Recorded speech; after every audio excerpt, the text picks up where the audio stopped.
하기 전에 말씀드리는 거는 괜히 좀 주객이 전도될 것 같아서 오늘 제가 들어가겠습니다. 국민들의 물가 고통이 계속되고 있습니다. 시장과 현장을 방문할 때마다 저희는 대단히 송구한 마음입니다. 물가 안정은 대책의 정교함과 타이밍이 중요합니다. 지난주 우리 국민의힘은 농축산물의 물가 안정을 위해서 1,500억 원 긴급 투입하는 방안 약속했고 이미 시행되고 있습니다. 그걸 끝까지 챙기겠습니다.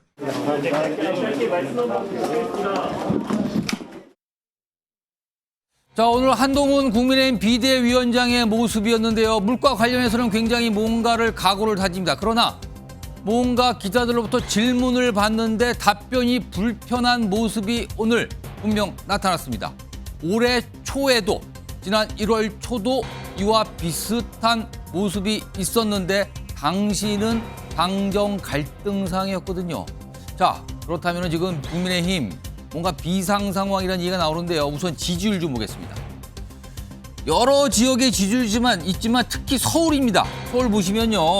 이게 한국갤럽 조사인데 최근 적주, 세 주 동안의 지지율입니다. 우선 2월 말에는요. 국민의힘 위에 빨간색, 아래가 더불어민주당인데요. 국민의힘이 43, 민주당 26. 많이 앞섰습니다. 그리고요.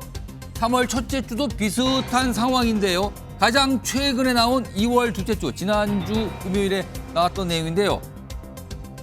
국민의힘이 30, 그리고 민주당이 30입니다. 물론 오차 범위 안에 있습니다만 숫자가 위아래가 뒤집혔죠. 순위가요. 이런 모습으로 지금 특히 서울 지역 비상 걸렸다. 그리고 수도권도 마찬가지다. 이런 얘기가 여당 안팎에서 나오고 있습니다. 자, 그렇다면 정치권에서 분석을 하죠. 도대체 왜 이런 지지율 하락 현상이 나타났는가? 지금 정치권에서 꼽고 있는 두 가지 이슈가 있습니다. 이종섭 호주 대사 그리고 황상무 대통령실 수석 발언권인데요. 우선 이종섭 대사 관련해서 당에서 나온 목소리가 있습니다. 들어보겠습니다. 이종섭 대사 관련한 문제 관련해서는 공수처는 즉각 소환을 통보해야 하고 이종섭 대사는 즉각 귀국해야 한다고 생각합니다. 총선을 앞두고 정쟁을 해서 국민들께 피로감을 드릴 만한 문제가 아니라고 생각합니다. 대통령실에 잘못이 없었다고 하더라도 네. 당연히 국민들께서 느끼기에는 이거는 도피성 대사 임명이다 이렇게 느껴지는 것이거든요. 예, 예. 그래서 이런 부분에 대해서는 이제 본인이 들어와서 이렇게 조사받는 자세를 가지고 있는 게 맞다 이렇게 생각합니다. 한동훈 위원장께도 서로 의논을 하면서도 어느 정도 공감대를 이뤘던 내용이 이것에 대해서는 조치가 있어야 된다. 빨리 귀국해서 수사받는 것이 좋다. 해임 문제도 나왔습니다만 그 문제를 포함해서 그것도 검토할 수 있고 최종 결심과 그리고 또 거기에 대한 통보는 한동훈 위원장님의 몫이다. 그렇게 말씀드렸습니다. 자, 일단 이종섭 주 호주 대사 관련된 사안이죠. 그리고요.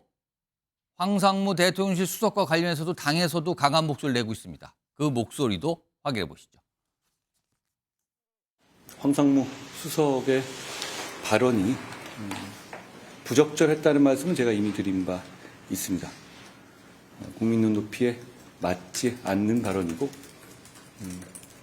본인이 스스로 거취를 결정하셔야 한다고 저는 생각합니다.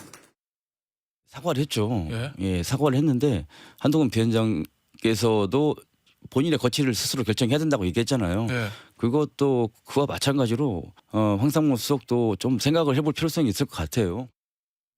이분은 저는 공직자로서의 자세가 되어 있지 않다.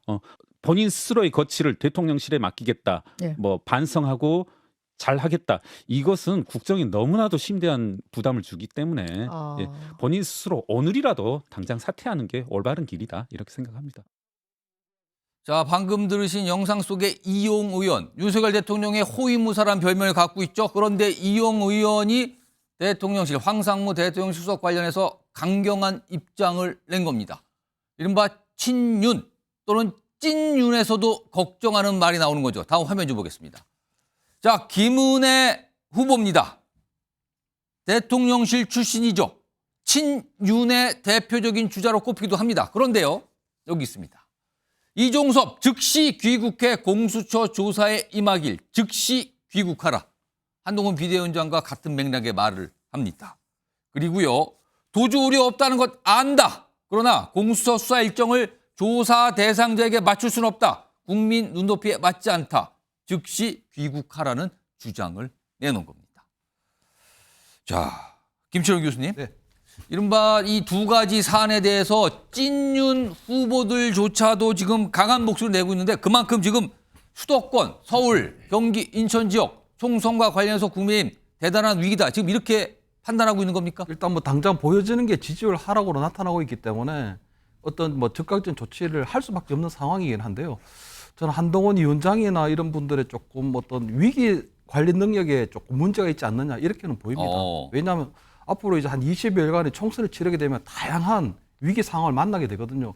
그럴 때마다 저렇게 좀 중구난방식으로 우왕좌왕하면서 저는 다른 목소리를 낼 건지 사실 조금 의문스럽습니다. 왜냐하면 한동훈 위원장이 지금은 선대위원장으로서 본인이 딱 중심을 잡고 이럴 때 딱 균형을 잡아야 되는 상황이거든요. 근데 오늘 보면은 저렇게 이제 공개적으로 어떤 문제 제기 방식이 과연 좀 적절한가 하는 판단을 할 수밖에 없는 게 왜냐하면 저런 식으로 하게 되면은 지금 어떤 공수처에 대한 소환조사를 이렇게 얘기를 했는데 공수처가 그냥 빨리 소환조사하라고 해서 소환조사하고 그다음에 해외에 나가 있는 대통령이 임명한 기관장이 들어오라고 해서 들어오는 그런 부분들이 아니거든요. 두 번째 정무적으로도 굉장히 판단 미스가 있는 게 만약에 대통령실에서 이 당의 요구를 받지 않게 되면 어떻게 되냐는 거죠. 받아버리면 대통령의 어떤 임명권이나 여러 가지 부분들이 지금 아주 심각한 타격을 받게 되고 받지 않게 되면 이게 어마어마한 악재로 번하게 될 텐데 예. 그럼 도대체 이 당에서 어떤 대통령실하고 어떤 적절한 판단을 하고 이 상황을 제기하는지 좀 이해를 할 수가 없거든요. 그래서 저는 지금 이 상황들이 굉장히 조금 어려운 상황이다. 특히 2016년도에 보면 박근혜 정부 때도 그때 20대 총선이 그때 정부 심판론이었습니다. 그때는 물론 가장 중요한 게 어떤 진방 감별사라든가 어떤 공천 파동이 있었지만 그때 총선 패인의 가장 큰 원인은요. 김무성 당대표와 박근혜 대통령 사이에 굉장히 어떤 갈등이었거든요. 그때 사사건건 붙고 그런 부분들이 결국은 국민의 눈에 볼썽사나운 모습을 보이고 그것이 결국 총선에서 우리가 패하는 그런 결과가 나왔거든요. 그렇기 때문에 아마 지금 이 상황 관리가 굉장히 중요하게 보이고 대통령실에서도 대통령실에서만 당에서 조금 더 정제된 메시지 그리고 대통령실에 대한 조금 뭐 어떤 비공식적인 어떤 당정 조율이 굉장히 필요한 시점이 아닌가 이렇게 보입니다. 자, 지금요. 그러니까 이종섭 호주 대사는 해병대원 사망 사건 수사 관련해서 공수처 수사 대상이 되고 있는 상황이고요. 그리고 황상무 대통령실 수석비서관은 이른바 최근에 회칼 테러 발언으로 큰 논란이 되고 있는 당사자거든요. 이 두 인물을 놓고 당에서는 큰일 났다. 조치 취해야 됩니다. 이런 목소리를 내고 있는 거죠. 자, 그렇다면은 당과 대통령실의 입장 과연 어떨까요? 좀 비교 좀 해보겠습니다. 우선 첫 번째 사안입니다. 여기 보시면요. 이종섭 호주대사 사안인데요. 한동훈 비대위원장 아까 목소리 들어봤죠? 공수처는 즉각 소환하고 이종섭 즉각 귀국하라는 겁니다. 이 입장입니다. 지금. 당에서는 이 입장을 여러 사람 입으로 반복해서 얘기하고 있죠. 그런데요. 오늘 대통령실 입장이 나왔는데요. 공수처 소환도 없이 귀국해서 대기하는 거 이거 매우 부적합니다. 그러니까 즉시 귀국하라는 거에 대해서 대통령실은 다른 생각을 하고 있는 겁니다. 아, 뭔가 대립하는 모습이죠. 자, 그럼요. 다음은 황상무 수석과 관련된 내용입니다. 화면 좀 보겠습니다. 자, 여기 한동훈 비대위원장 본인 스스로 거취 결정하라. 그런데요. 대통령실이요. 오늘 자진 사퇴론 보도가 있었거든요. 근데 그와 관련해서 황상무 자진 사퇴론 보도 이거 사실과 다르다. 뭔가 선을 그은 겁니다. 사퇴에 대해서. 이렇게 대립하는 모습이 나타나고 있습니다. 자, 김영주 전 의원님. 그래서일까요? 올해 1월 초에 있었던 당정 갈등 양상이 또다시 펼쳐지는 건가? 이런 얘기가 나오고 있습니다. 이거 어떻게 보십니까? 사실 뭐 1월 달에 있었던 당정 갈등 사항은 오히려 이제 전화위복의 계기가 됐는데 이번 것은 방금 김 교수 얘기한 것처럼 저렇게 다뤄질 문제는 아닌 것 같습니다. 결과적으로는 매우 예민하고 결과적으로 프레임 자체를 그동안에 어렵사리 민주당과의 대립을 한동훈 위원장과 어떤 이재명 대표와의 어떤 싸움으로 이렇게 전환해 왔는데 다시 이 사태로 인해서 윤석열 정권 심판론이 다시 불을 붙기 시작했거든요. 이제 그렇다면 실제로 면밀하게 지금 이 사건에서 어떤 정무수석이 좀 드러나서 당정 갈등을 좀 조율시키고 또 실제적으로 보면 한동훈 비대위원장도 이렇게 밖에서 마이크를 기자한테 답하듯이 저렇게 던질 때가 아니에요. 그래서 내부적으로 밤에 깊이 있게 회의를 하고 단일한 대우로 어떤 겉으로는 어떤 대립각을 세우면서도 어느 시점에서 정리할 걸 생각하면서 가야 되는데 예. 약속 대련이 오히려 있어야 될 시점에 약속 대련이 전혀 없어 그럼 보이는. 약간 지금 한동훈 비대위원장의 대응이 미숙하다고 판단하십니까? 그 서로 간에 미숙한 것이죠. 실제적으로 보면 뭐 예컨대 지금 현재 지금 이 정부에서 민정수석실이 없지 않습니까? 그러니까 인사에 대해서도 전혀 걸러지지 않고 그대로 갔고 원래는 예. 본인이 했던 한동훈 법무부 장관이 했던 인사검증 시스템을 누가 하고 있는지도 모르겠고 사실은 대사를 임명함에 있어서도 실제로 공수처 조사를 받는지 출금이 됐는지도 모르는 상태에서 왔고 여러 가지가 한꺼번에 터지고 있는 거 아닙니까? 예. 그렇다면 조금 한 방향 정리를 필요할 시점인데 1차 파동과 비슷한 방식으로 한동훈 비대위원장이 이 문제를 풀려 하면은 그렇게 쉽게 잘 풀리지 않을 것 같다는 생각이 들고요. 이제 그런 것들이 아마 가면 갈수록 후보들한테 부담이 되면서 예. 당정 갈등이 한동훈 비대위원장이 관리하기 힘든 수준으로까지 갈 수 있다 그런 생각이 듭니다. 정경환 교수님, 지금 당정이 다른 시각을 보이고 있고 약간 대립되는 모습이거든요. 그런데 이런 상태가 지금 총선 얼마 안 남았거든요. 이런 상태가 지속된다면 이게 국민의힘, 여당에는 어떤 영향을 주는 겁니까? 이게 평상시 국면이라면 모르겠습니다만 선거 상황이지 않습니까? 예. 선거 상황 속에서는 선대위가 최고의 권위를 가지고 의사결정을 내리는 시스템이 돼야 되는 겁니다. 예. 그런 의미에서 당정 간의 관계의 특수성은 있지만 대통령실이 선대위의 그런 입장 또 현장에서 뛰고 있는 국민의힘 후보들의 어떤 절규 이런 것들을 아예 무시하고 일방적으로 원론적인 얘기를 하고 예를 들면 이종섭 전 현 대사죠. 대사의 도피 의혹에 대해서는 공수처를 탓하고 황상무 회칼 발언에 대해서는 본인에게 어떤 책임을 떠넘기는 방식으로 대통령실은 나 몰라라 하는 그런 태도가 결국은요. 이게 윤석열 대통령의 책임으로 갈 것이고 그 결과는 한동훈 비대위원장 또는 국민의힘 선대위가 다 떠안아야 되는 그런 상황으로 지금 바뀌고 있다. 예. 국민들이 지금 분노하는 것은 윤석열 대통령이 보여주는 나 몰라라는 태도이고 더 나아가서 직접적으로 문제 해결을 위해서 윤석열 대통령이 나서줘야 됨에도 불구하고 오히려 탓을 하고 한동훈 비대위원장에게도 힘을 실어주지 않는다고 하는 것은 예. 결국은 이번 선거 승리는 관심이 없고 결국 한동훈 위원장이 알아서 잘 처리해 주기를 바라는 그런 좀 무책임한 태도로 국민들은 읽을 수밖에 없을 걸로 보여집니다. 자, 지금 두 가지 사안이 논란이 되고 있다고 말씀드렸어요. 황상무 대통령실 수석의 발언은 최근 얼마 전에 대통령실 출입 기자들과 뭔가 얘기를 하는 과정에서 과거에 어떤 기자가 무슨 칼로 테러를 받았다, 흉기로 테러를 받았다 이런 얘기를 덜컥 꺼내놓은 겁니다. 논란이 커졌죠. 그리고 좀 며칠 지난 뒤에 본인이 사과 입장을 내기도 했습니다. 그런데요. 이종섭 대사건은 조금 더 깊게 대립구도로 가는 것 같아요. 지금 화면 좀 보겠습니다. 대통령실이 뭔가 입장을 냈는데 그거에 대해서 공수처가 이것도 좀 이례적이기도 해요. 반박을 합니다. 이종섭 전 장관 조사하는 과정에서 출국 허락한 적 없다라고 당하게 또 얘기를 합니다. 그러면서 또 법무부의 출국 금지 유지가 필요하다는 의견을 제출했습니다라고 밝힙니다. 대통령실의 설명 과정에서 이 두 가지 사안이 있었거든요. 그래서 그거에 대해서 부인하는 취지의 설명을 공수처가 내놓은 상황입니다. 뭔가 좀 갈래가 또 뻗어가고 있어요, 지금. 자, 이런 가운데요. 이준석 개혁신당 대표 앞서서 1월 초에 당정 갈등 당시에도 무슨 역할 얘기를 했거든요. 약속 대련. 근데 이번에도 또 꺼내놉니다. 이와 관련된 얘기를요. 몇 가지 목소리가 묶여 있습니다. 들어보시죠. 지금 한동훈 위원장과 안철수, 나경원 등의 국민의힘 선대위원장들이 이종섭 대사가 귀국하면 무슨 문제가 해결되는 것인 양 약속 대련을 시도하려고 할 텐데 국민들께 속지 마시기를 그렇게 바랍니다. 이종섭 장관의 도주 그리고 귀국 이런 것은 말 그대로 예전에 제가 디코이라고 한번 표현한 적이 있었는데 교란시키기 위한 그런 행동이다.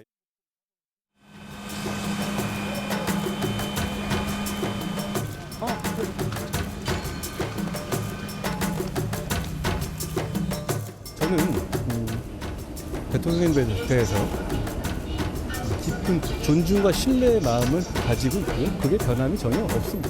대통령님과 여당 대표가 오찬하는 것은 이상한 일은 아니죠.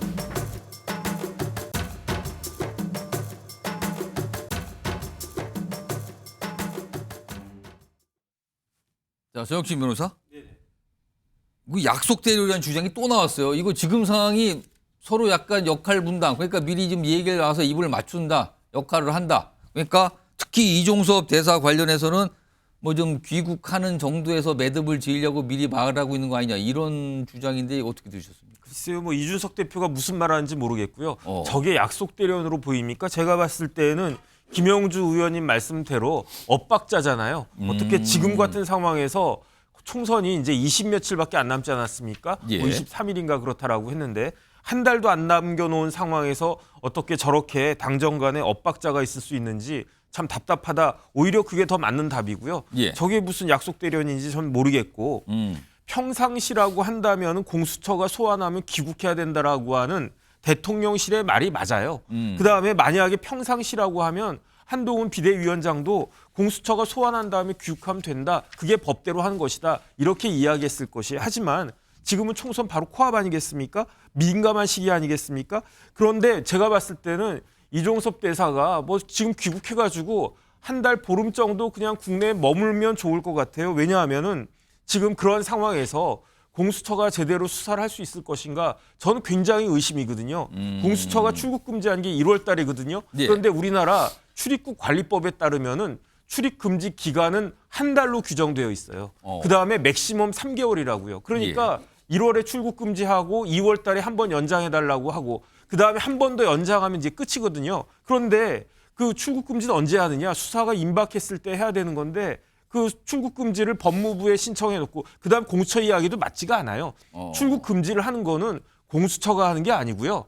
법무부 장관이 하는 거거든요. 예. 공수처장이 법무부 장관한테 요청하면은 법무부 장관이 보고 그럴듯하다 그러면 출국 금지를 예. 해주는 거거든요. 그런데 공수처가 1월 달에 출국 금지해놓고 1월 달에 소환조사 했습니까? 2월 달에 소환조사 했습니까? 이종섭 장관이 언제 그 호주지사 임명됐냐면은 3월 4일에 임명됐는데 거의 뭐 한 달, 2달 가까운 기간 동안에 공수처는 출국 금지만 해놓고 아무런 조치도 취하지 않았을 거예요. 아마 그냥 가만히 있었으면 출국 금지 기간 3개월이 다 지나도록 공수처는 아무것도 못했을 것 같다. 왜 그러냐면 제가 지난번에도 말씀드렸듯이 지금 공수처 처장 없어요. 차장도 없습니다. 예. 심지어 제1부장도 없어가지고 공수처에 부장 몇 명 되지도 않는데 예. 제2부장이 공수처장 직무대행 역할을 하고 있단 말이에요. 그런 상황에서 무슨 공수처가 수사를 갖다가 합니까? 그러니까 제 생각에는 좀 이제 호주에 대해서는 우리나라가 이제 좀 체면이 구겨지긴 하겠지만 예. 그냥 이종섭 대사 빨리 귀국해가지고 4월 총선 끝날 때까지 우리나라에서 대기하고 있으면 그 사이에 공수처가 수사할 수 있는 역량이 돼서 수사를 하면 참 다행이고 예. 제가 봤을 때는 수사도 못하고 그냥 시간만 보내지 않을까? 그렇게 되면은 오히려 그 이종섭 대사가 호주로 출국한 게 뭐가 잘못된 것이었느냐. 오히려 그런 반전이 있을 수 있는 것이 아닌가. 그것까지 생각했다라고 하면 이준석 대표가 디코이라고 한 것이 맞을 수는 있겠지만 처음부터 예상은 못했을 것이다. 전 그런 생각이 듭니다.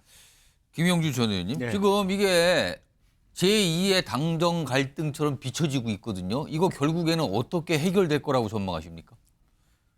글쎄요, 지금 이제 그동안에 쭉 그 윤석열 대통령 또 후보 시절부터 보면 예.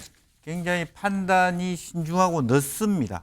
좀 신중한데 좀 예. 늦다. 어떤 사안이 벌어져 지난번에 후보 시절에 이준석 대표하고 만난 과정도 상당히 빨리빨리 만날 수 있는데 물론 뭐 그 당시에 이준석 대표가 목리를 부렸을 수도 있지만 예. 좀 늦다라고 하는 부분이고요.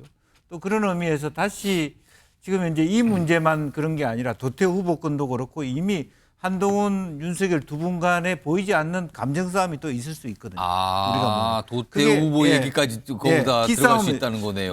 솔직하게 얘기하면 예. 그런데 한동훈 비대위원장이 도태우 후보 문제 있다고 얘기했는데 내부적으로 토론하면서 만장일치로 도태우를 살려줬다는 것은 사실은 예. 뭐 우리가 공식적으로 얘기해서 다른 어떤 보이지 않는 손에 힘이 있는 거죠. 뭔가 의정이. 어떤 의견을 참조한 거 아니냐 예. 그 말씀을 들리네요. 뭐 결과적으로는 그런 데 대해서 어쨌든 한동훈 비대위원장이 승기를 잡아서 뭐 공천 탈락시킨 거 아닙니까? 그런 부분에 대한 어떤 감정들도 서서히 쌓여 있고 또 하나 최근에 지방에 가셔서 한동훈 비대위원장이 여러분들이 나를 원하면 4월 이후에도 나를 볼 수 있다라고 얘기하는 것은 두 개의 태양 가능성에 대한 얘기도 느껴질 수 있는 거예요. 대통령실의 보기에 따라서는.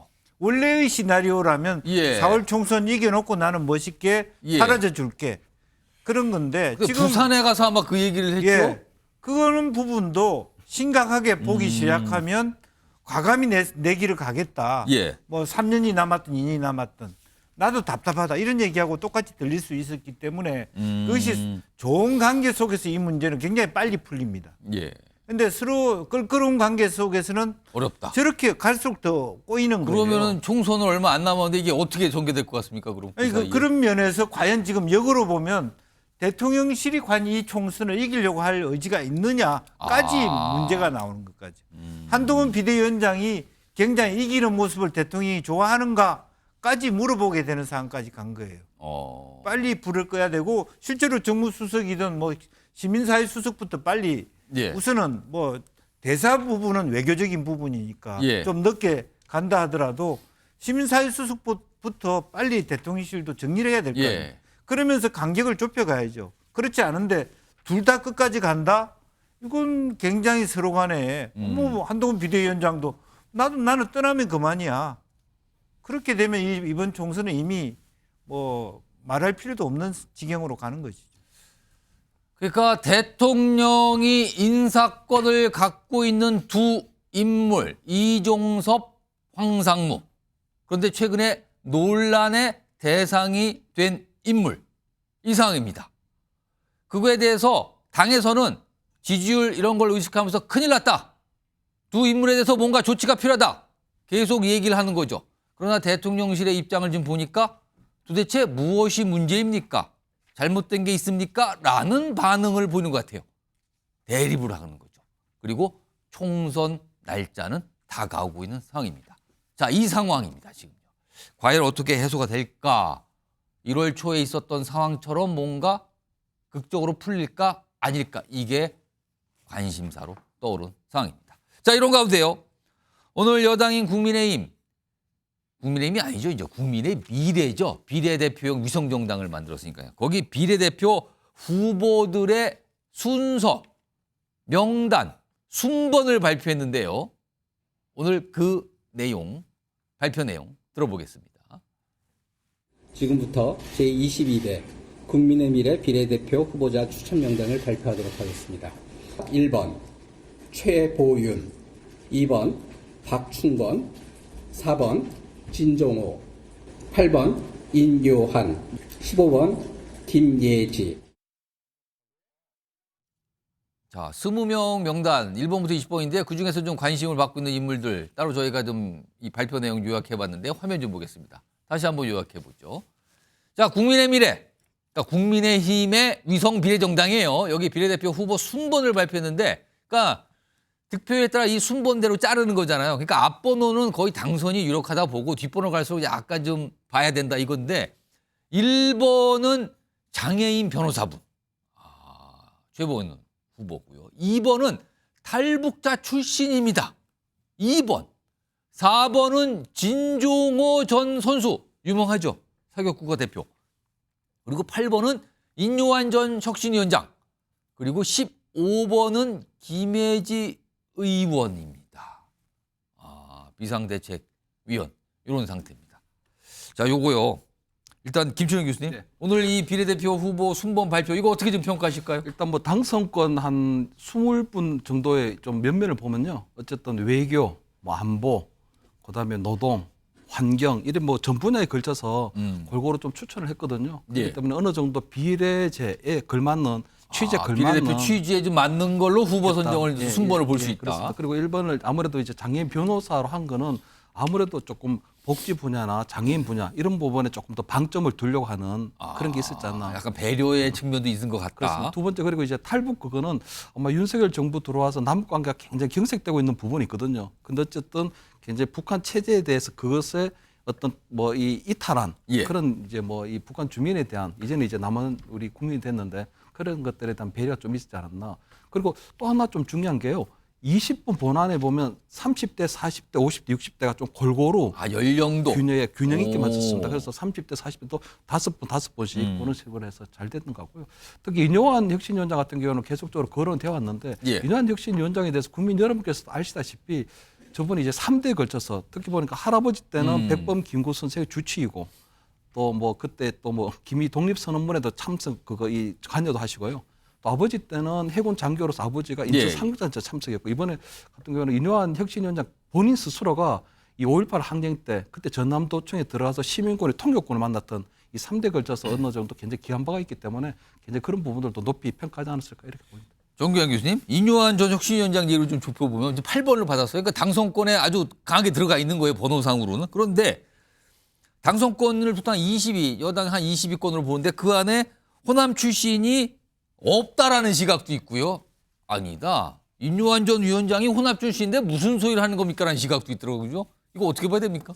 대단히 중요한 지적인데요. 호남 배려라고 하는 것이 이번 국민의 미래, 비례 순번에 상당히 중요한 원칙인 것처럼 그동안 얘기돼 왔어요. 예. 그런데 실제로 인요한 위원장 외에는 호남 출신이 몇 분 있긴 합니다만 당선권. 당선 안정권에는 한 명도 없다라는 20위 안쪽을 그렇습니다. 말하는 그것은 거예요? 이미 확인된 사실이죠. 오. 그러니까 결국은 그동안 5.18 또는 호남을 불모지로 생각하고 호남을 배려하겠다라고 하는 숱한 언사가 있었음에도 불구하고 예. 실제로 비례 순번에서는 인요한 위원장 한 명으로 당선권을 안정해 주는 걸로 호남을 배려한 것을 퉁치겠다.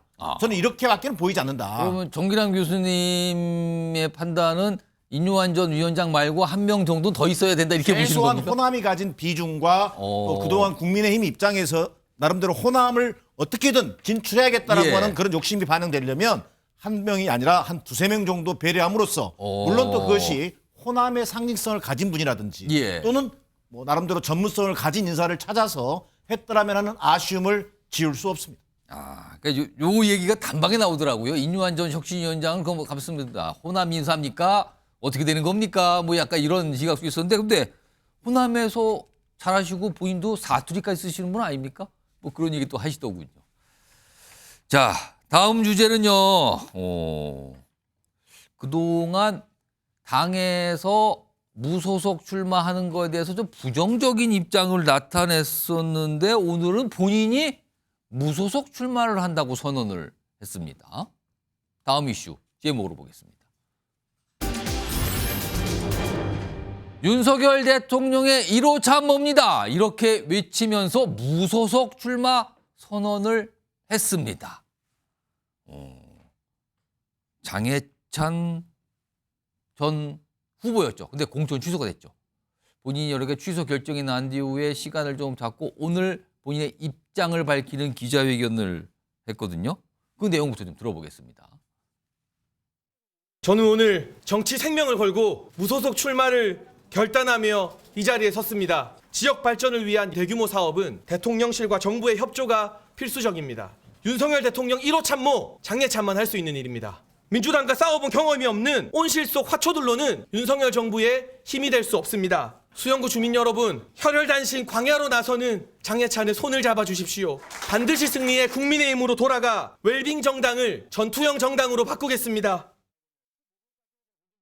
자, 저렇게 무소속으로 나가겠다. 그렇다면 탈당을 하는 거잖아요. 그러니까 본인이 원래는 부산에서 국민의힘 후보로 확정이 됐는데 과거에 썼던 글들이 크게 논란이 되면서 본인이 오늘 무소속 나갑니다. 그러면서 강조하기를 본인은 윤석열 대통령의 1호 참모입니다. 이걸 강조합니다. 화면 보겠습니다. 자, 여기 보면 윤석열 대통령 1호 참모입니다. 오늘 기자회견에서 윤석열 대통령 이름을 무려 8번을 언급합니다. 반면에 한동훈 비대위원장은 지금 따져보니까 한 번 언급했다 그러네요. 그리고요. 지난 16일 공천이 취소 결정이 나왔거든요. 근데 그 이후에 본인의 SNS상에 한동훈 비대위원장 사진을 삭제를 했답니다. 이거 뭡니까 그럼? 이걸로 결심을 먼저 일단 보여준 건가요? 약간 맛보기 결심을 보여준 것 같아요. 한동훈 비대위원장 사진 삭제. 그리고 오늘 기자회견에서 윤석열 대통령 이름을 반복해서 언급합니다. 김영주 전 의원. 네. 한동훈 위원장 사진 지우고 윤석열 대통령 여러 번 언급한 거. 그리고 무소속 출마한 거. 이건 어떤 의도일까요? 글쎄요, 뭐 부산이니까 부산 수영이니까 가능한 일이라고 생각합니다. 뭐 탈당하고 무소속으로 해서 당선해서 다시 입당하는 그런 패턴이 과거에 없지 않았기 때문에 그리고 실제적으로 뭐 현실적으로 한동훈 비대위원장하고 친하지 않지만 그보다 더 높은 대통령하고 직 라인으로 통하기 친합니다. 때문에 무소속이니 하지만 결과적으로 준 국민의 힘이고 지역 발전에 기여할 수 있다. 뭐 지난 과거의 일은 뭐 당의 입장에서는 어쩔 수밖에 없는 선택일 수밖에 없다. 그렇게 얘기를 하는 것 같고요. 이제 그거는 서로시 판단은 부산 수영구 유권자의 몫이 되어버렸는데 과연 이제 우리가 지켜볼 대목은 이 자리에 국민의힘이 어떤 후보를 내느냐 하는 것이겠죠. 그걸 봐주기를 하느냐 아니면 그야말로 한동훈 비대위원장이 얘기했던 당 밖에 나가는 순간 입당은 없다, 복당은 없다라고 얘기했다면 강력한 후보를 그렇죠. 장예찬을 떨어뜨릴 만한 강력한 후보를 내야죠. 그런데 지금은 또 상황이 당정 갈등이 있는 상태에서 만약에 장예찬을 떨어뜨리기 위한 강력한 후보를 냈을 때 이 당정 갈등이 더 악화될 수 있는 부분이기 때문에 그거 자체도 한동훈 비대위원장한테는 고민일 수밖에 없다 그렇게 생각이 듭니다. 요거는 김철웅 교수님한테 좀 질문 드릴까요?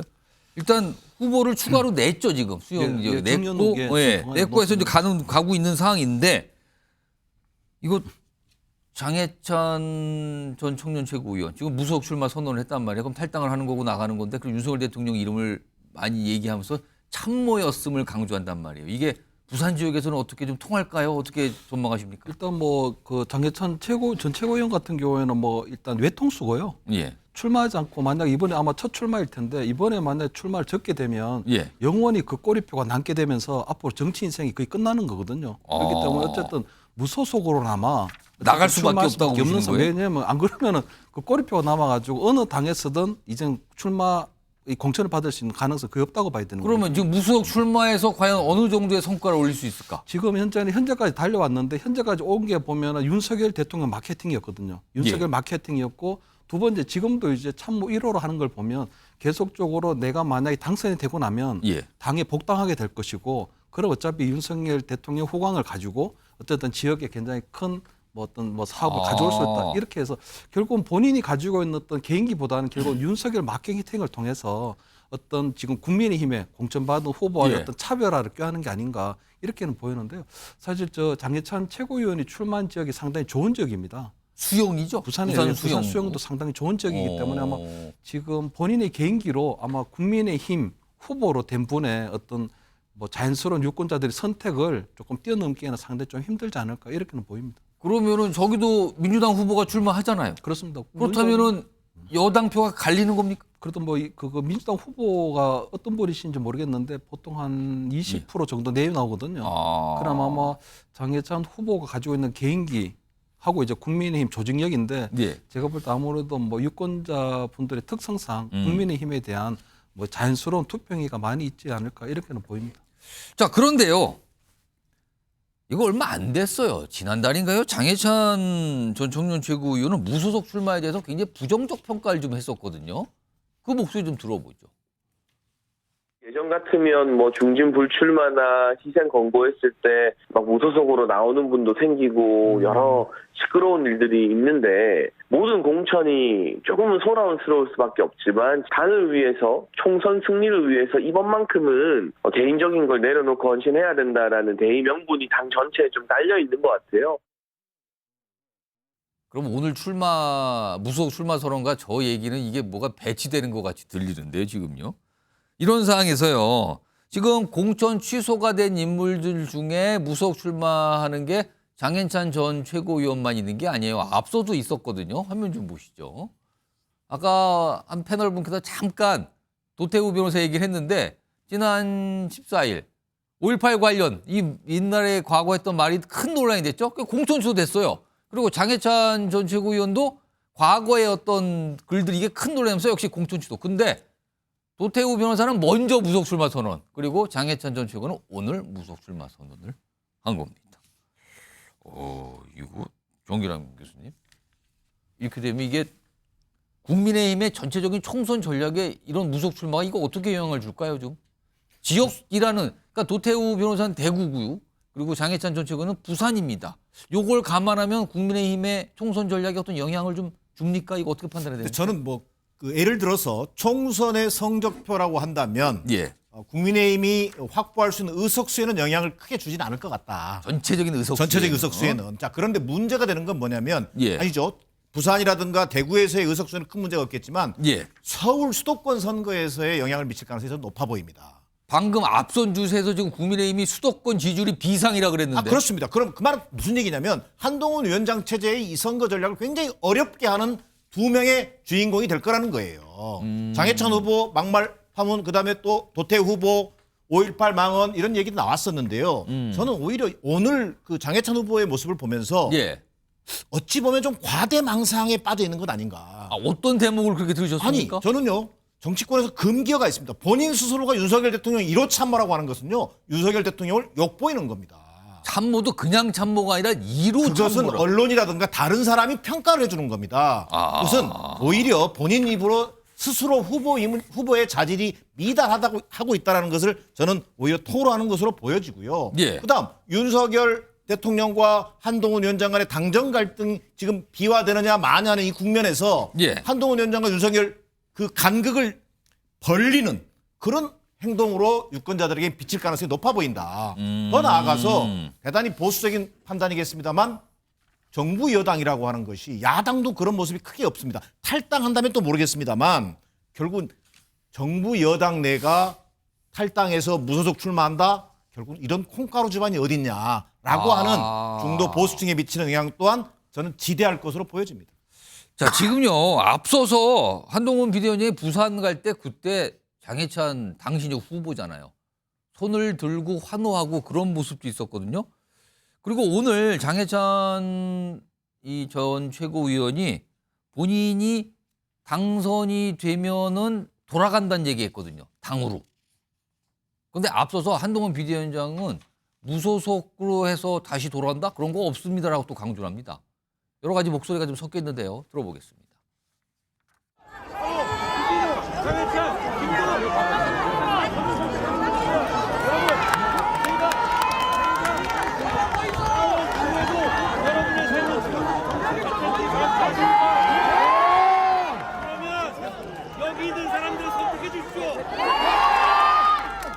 무소속 출마하는 본인의 어떤 선택이지만 당선된 다음에 다시 복당한다. 이런 생각이라면 저는 그런 일을 절대 허용하지 않을 것이라는 점을 말씀드립니다. 저는 우리 당과 한동훈 위원장님의 말씀에 대해서 제가 비판하고 싶은 마음은 전혀 없습니다. 하지만 그 누구보다 제가 윤석열 정부와 국민의힘을 위해 앞장서 싸워왔고 수용구 발전을 책임질 수 있는 적임자이기 때문에 수용구 주민들께서 선택해 주신다면 그 민심을 막을 수 있는 것은 아무도 없다고 생각합니다. 조혁진 변호사. 그러니까 한동훈 비대위원장은 아니 무소속으로 나가서 출마해서 당선됐다고 복당 이거 절대 없습니다라고 얘기를 했는데 장해찬 전 청년 최고위원은 민심을 막을 수가 없다. 본인이 당선되면 그 민심을 얻고 당으로 가겠다 이런 거 같거든요. 이거 어떻게 되는 겁니까? 일단 무소속으로 출마해가지고 당선된다고 하더라도 복당을 막는 것이 원칙적으로 맞다라고 저는 생각을 해요. 왜냐하면 당을 갖다가 버리고 당의 지침에 반대해가지고 아무리 본인이 억울한 그런 측면이 있다고 하더라도 나가서 다시 출마해가지고 당선됐다고 해서 다시 받아준다? 그러면 실질적으로 공직선거법 57조의 이런 내용들이 큰 의미가 없어지지 않겠습니까? 57조는 무슨 내용입니까? 57조의 2가 뭐냐면은 그 당내 경선에서 후보자로 선출되지 않은 자는 같은 선거에서 후보자로 등록할 수 없다. 경선까지 끝난 사람은 또 거기 출마하면 안 된다는 게 법으로 돼 있죠. 그렇죠. 그렇게 법으로 되어 있는데 지금 봤을 때 제 생각에는 도태우 장해찬이 후보하고 거기에 심지어 정봉주 후보까지도 후보자로 선출된 자이기 때문에 57조 2의 규정에도 불구하고 무소속으로 출마해가지고 그 당선될 수 있다. 무소속으로 출마할 수 있다. 그렇게 저는 해석이 되는데 그런데 이 규정의 취지는 이런 식으로 경선까지 한 사람이 무소속이든 아니면 다른 당이든 옮겨가지고 그 지역구에서 출마하는 것은 막자 이 취지니까 어쨌든 저는 그런 생각이 드는데 변수는 뭐냐면요. 한동훈 비대위원장의 임기는 제가 봤을 때 총선 때까지예요. 그다음에 이제 총선이 끝나고 나면 다시 전당대회가 열려가지고 예. 새로운 당대표가 이제 선출될 될 텐데 예. 그때까지가 한동훈 비대위원장의 임기인데 한동훈 비대위원장 스스로 자기는 총선 때까지 모든 걸 다 소모한다고 그랬단 말이에요. 예. 그러니까 형식적으로는 총선 끝난 다음에 비대위원장직을 유지하고는 있겠지만 그때부터는 뭐 별로 이렇게 당에 대해서 관여를 안 하고 이제 어떻게 하면 쉴까 이런 것들을 생각하지 않을까 그런 생각이 드는데 그러면은 지금 이 복당과 관련된 말의 무게감은 장해찬 전 최고위원 쪽에 더 있다고 보시는 겁니까 그러면은? 새로운 당대표가 누가 되느냐에 달려있다라는 생각이 저는 들고요. 예. 그런데 어찌됐든지 간에 한동훈 비대위원장은 그럼에도 불구하고 여당의 가장 유력한 잠재적인 대권 후보이니까 한동훈 비대위원장의 공헌을 그렇게 시건할 만한 그런 당대표가 있을까 그런 생각은 드는데 예. 몇 가지 여러 가지 역학관계에 의해서 복당할지 복당할 수 있을지 여부가 결정이 될 건데 예. 제일 중요한 건 뭐냐면요. 요번에 당선되는 거잖아요. 예. 제가 봤을 때 도태우 후보는 당선될 가능성이 상당히 있어 보여요. 왜냐하면은 그 도태우 후보가 2022년 보궐선거에 출마해가지고 의미 있는 득표율을 얻었거든요. 예. 더군다나 요번에 이제 그 국민의힘에서 공천한 사람은 지금 현역 국회의원을 공천한 것도 아니고 김기웅 차관이라고 그렇게 많이 알려지지 않은 분을 공천했단 예. 말이에요. 그다음에 민주당에서도 지난번에 출마했던 사람 지난번에 출마했던 후보자가 그 백수범 후보인데 그때 19.41%나 얻었어요. 그럼에도 불구하고 이번에는 그 백수범 후보를 공천한 게 아니고 허소 후보라고 하는 또 신인을 공천했기 때문에 그렇다라고 하면은 인지도나 이런 여러 가지 면에 있어서는 도태우 후보자가 당선될 가능성이 적지 않다라고 보여지는데 예. 그런데 이제 장해찬 그 후보는 예. 아무래도 그 부산 TK하고 부산하고는 좀 차이가 있으니까 일단 장해찬 후보는 당선되는 것부터 하고 그 다음에는 나머지는 그 다음에 걱정해도 되겠다 그 생각이 듭니다.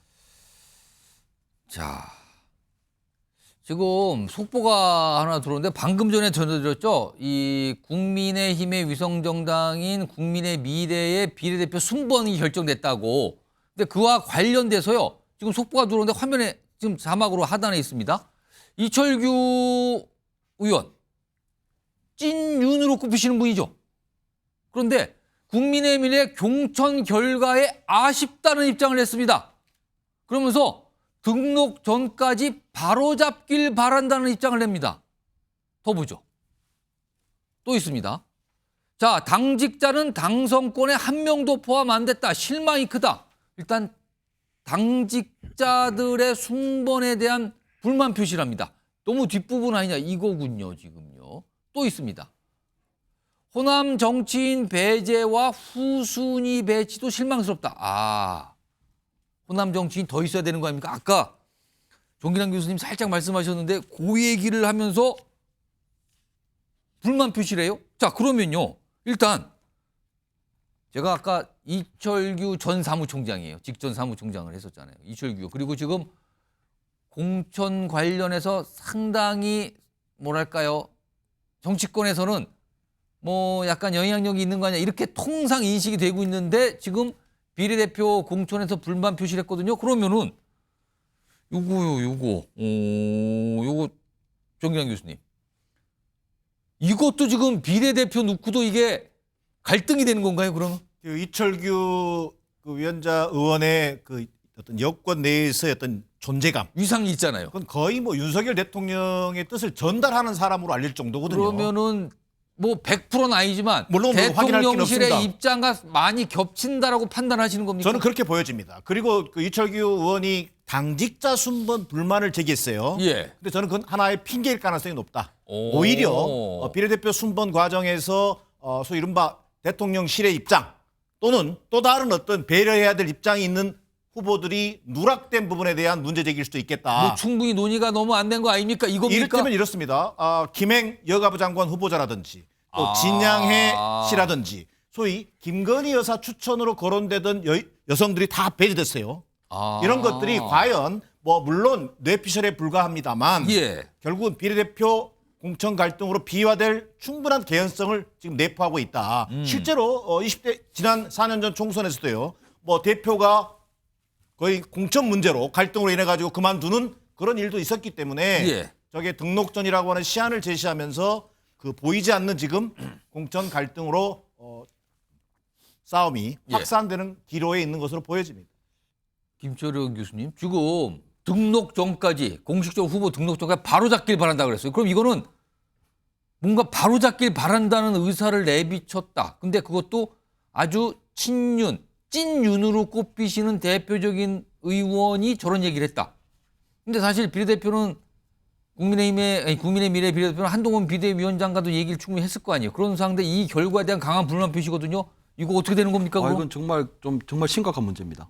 왜냐하면 한동훈 위원장이 지난 21대하고는 달리 이번에 사무처 당직자를 국민의 미래 저기 대표로 세웠거든요. 다시 말해서 지난번 21대 총선 때 보면 한성교 대표하고 그때 이제 이 비례의원 공천 파동이 나서 원주철 대표 체제로 그때 아주 그냥 내용이 대단했죠. 그렇습니다. 지금요. 그게 엄청나게 볼성 사나워서 아마 한동훈 위원장이 그러한 트라우마가 생기지 않도록 이번에 처음부터 이제 아주 단속을 한 건데 본인의 장악력을 좀 강하게 가져가기 위해서. 그렇습니다. 그런데도 불구하고 또 이제 우리 그 국민의힘의 공천위원을 또 파견해가지고 모든 것들이 조율돼 왔는 부분이거든요. 그러니까 결국은 제가 볼 때 이철규 의원이 개인적으로 의사를 펴지는지 모르지만 그 한동훈 위원장 입장에서 볼 때는 이철규 사무총장 본인의 스텝이라고 얘기를 했거든요. 그 스텝이 지금 대표한테 뭐라 그런 거예요? 잘못됐으니까 빨리 바로 잡으라고. 그 얘기예요 지금. 이거 아쉽습니다. 이상합니다. 바로 잡아야 돼요. 이 얘기를 꺼냈어요.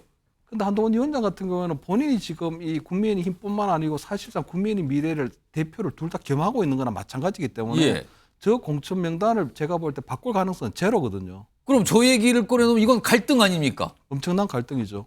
저게 보니까 제가 볼 때는 한동훈 위원장 결국은 그동안 공천 관리나 이런 것들이 잘해왔다고 생각하지만 결국은 초보의 정치인, 초보 비대위원장 그런 어떤 정치적 미숙이 이제 드러나기 시작했다.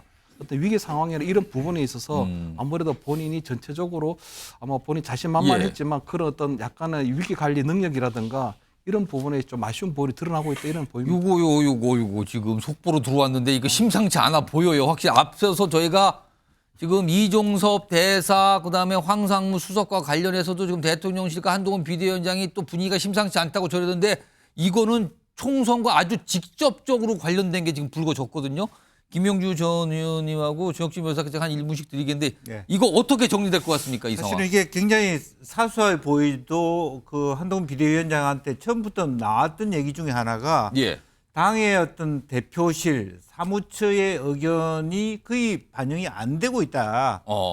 그 한동훈 비대위원장한테 굉장히 자신감을 가지고 독단적으로 일을 하다 보니까 한편으로 빠른 전달, 빠른 어떤 전개 그것이 승승장구하는 의미가 있었습니다만은 과정 관리에 실패해요.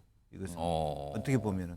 그러니까 실제로 마지막 이런 공간 그 말하자면 국민의 미래에 대한 순번 배치할 때는 핵심들까지 심지어는 대통령 뭐 정무수석까지 합의할 수 있는 당정 협의가 필요했는데 그것이 지금 이철규 의원 입장에서는 없었다, 서운하다는 거 아닙니까? 근데 형식적으로 명분이 있는 걸 갖고 꼬투리 잡고 실제로 방금 정의남 교수 얘기한 것처럼 왜 우리가 대통령실에서 보낸 사람 하나 또 순번 안에 없나? 이제 이런 부분이고 사실 어떻게 보면은 뭐 2번을 꼭 그렇게 또 14번 MBC 줘야 되냐 이런 불만이 있을 수도 있는 거 아닙니까?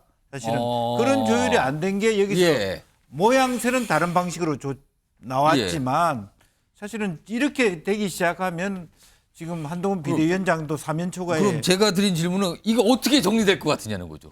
지금 이게 한동훈 비대위원장이 물러나겠습니까? 아닙니까? 그럼 한동훈 비대위원장이 이런 얘기 나 출마 안 한다. 나 사심 없다. 이런 얘기로 그냥 가버리면 이건 정리가 될 수가 없는 상황이죠.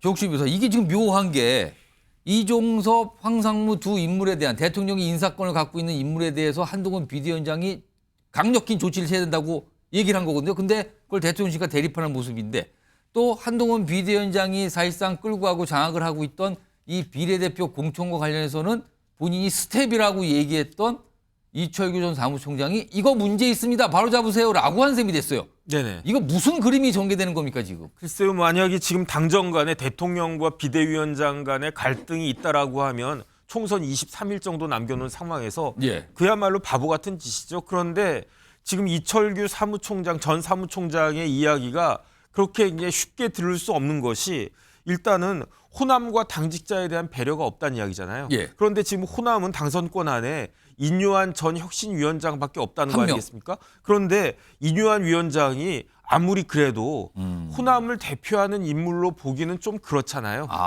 그러니까 호남에 더 상징적으로 그 대표할 만한 그런 예. 사람이 한 명 정도 더 들어가는 건 저는 가능한 이야기다. 예. 그다음에 당직자도 한 명 정도는 뭐 한두 명 정도는 들어갈 수 있는 것이 아닌가. 그런 충분히 이제 일리가 있는 이야기인데 예. 그런데 조금 전에 이제 정기남 교수님 말씀하신 것처럼 그게 아니고 뒤에 이제 깔려 있는 게 뭐 김행부터 해가지고 뭐 이러이러한 사람들이다. 그거는 이제 한동훈 비대위원장이 수용하기 어려울 거고요. 제가 봤을 때 제가 한동훈 비대위원장이라고 그러면 알겠습니다. 그러면서 호남에서 대표하는 사람 뭐 한 명 정도 더 이렇게 모셔오고 그다음에 당직자 그 뭐 요번에 국민의 미래 대표도 당직자 아니었습니까? 예. 이런 부분으로 좀 조정할 여지는 있지 않을까 하는 그런 생각이 드는데 그건 뭐 제 생각이고요. 한동훈 비대위원장이나 국민의 미래에서 어떻게 결정할지는 두고 보면 될 것 같습니다.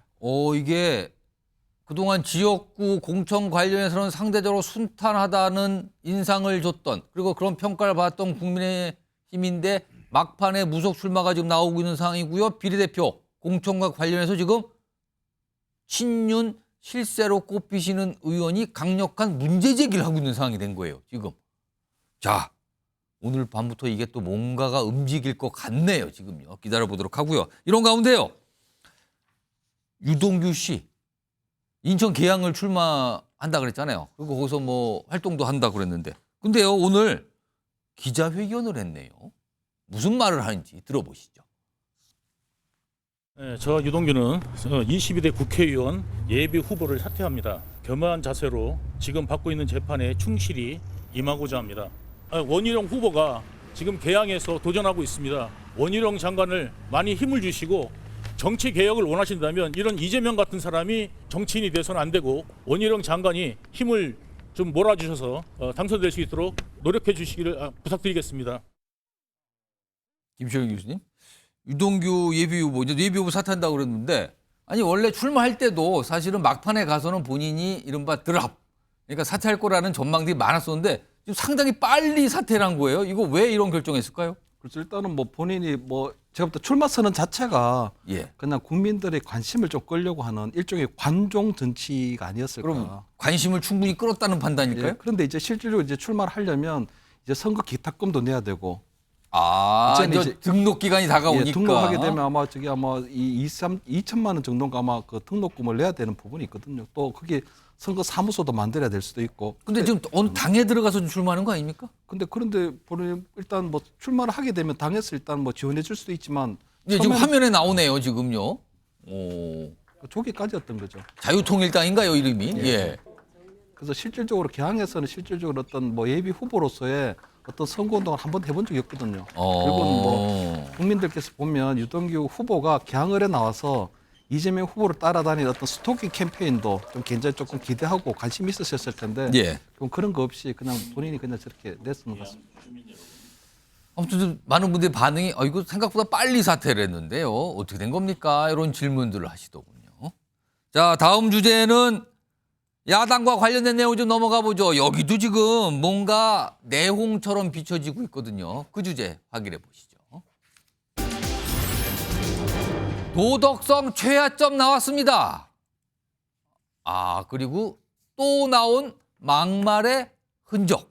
제목이 이렇게 돼 있습니다. 지금 여기는요, 양문석 후보와 관련해서 민주당은 지금 시끌시끌 좀 해요.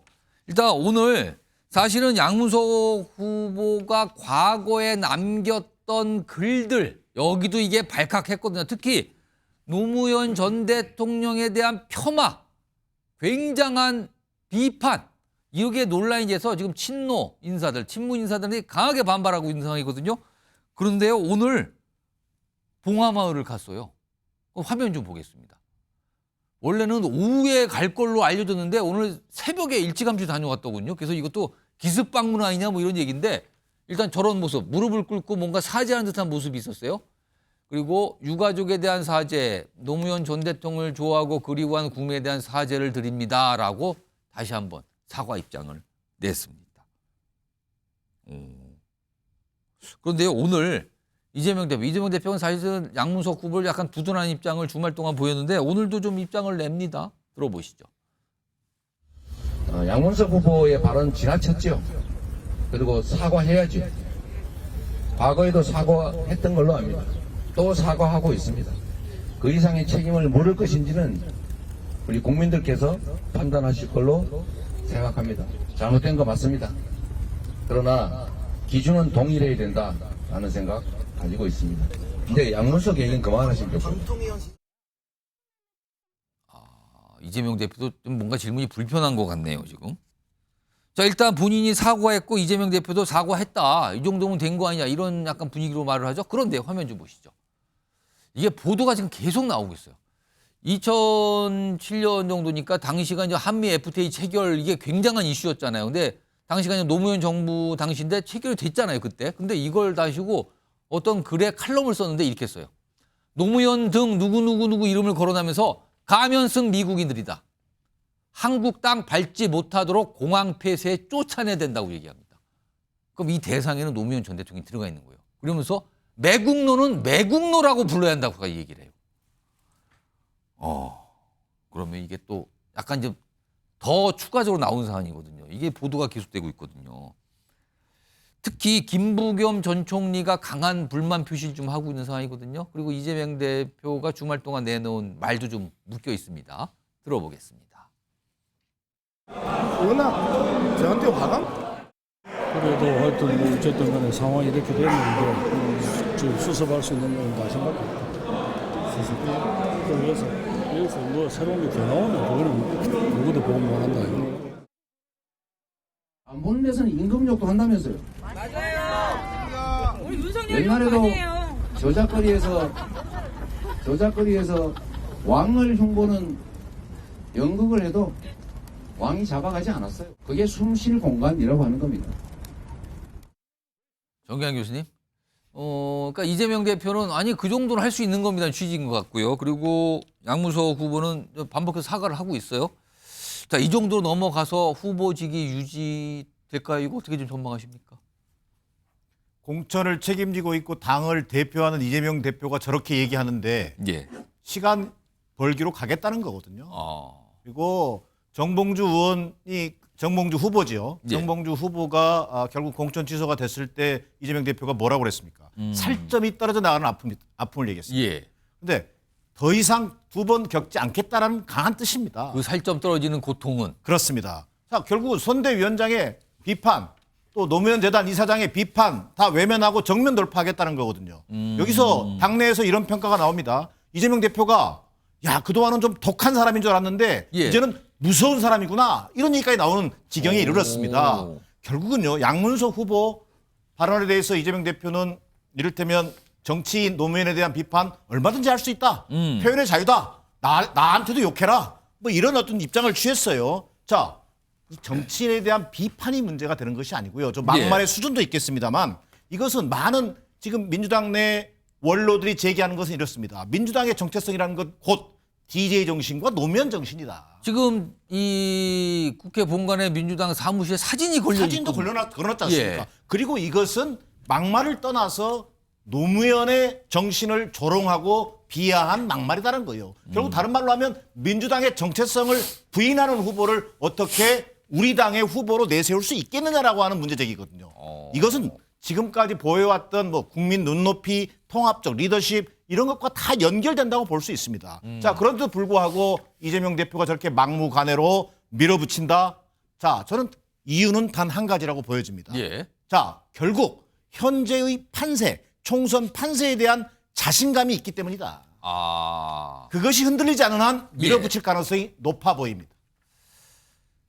이런 상황에서 유시민 작가 이 사안 갖고 얘기를 좀 오늘 했는데 이재명 대표와 같은 맥락으로 좀 들립니다. 들어보시죠. 정치인 양문석을 안 좋아할 수는 있어요.